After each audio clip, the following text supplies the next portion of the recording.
Le cortex olfactif des sommeliers, pour l'étudier, il a fallu trouver une technique qui nous permette d'étudier l'activité du cerveau chez l'homme pendant qu'il déguste. Et pour ça, on utilise la technique d'IRM fonctionnelle qui va étudier un peu le niveau d'activité, en particulier les flux sanguins qui est à l'intérieur du cerveau et en particulier du cortex olfactif.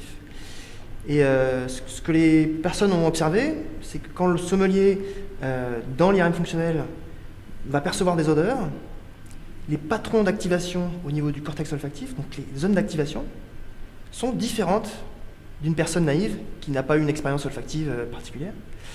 Quelles sont les différences? Elles sont d'ordre de la taille de ces zones d'activation. Les sommeliers ont des zones d'activation qui sont plus petites et plus concentrées qu'une personne naïve qui a des zones qui sont beaucoup plus générales et plus grossières, on va dire.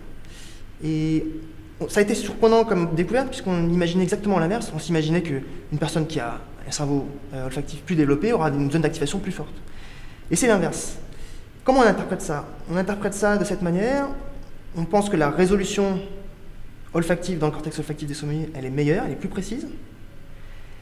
Comme elle est plus précise, elle permet aussi moins d'interférences entre les résolutions, donc une meilleure précision dans la discrimination des arômes, une meilleure mémorisation, et aussi une meilleure capacité de stockage. Qui dit plus petite résolution, dit plus grande possibilité de stocker plus d'informations.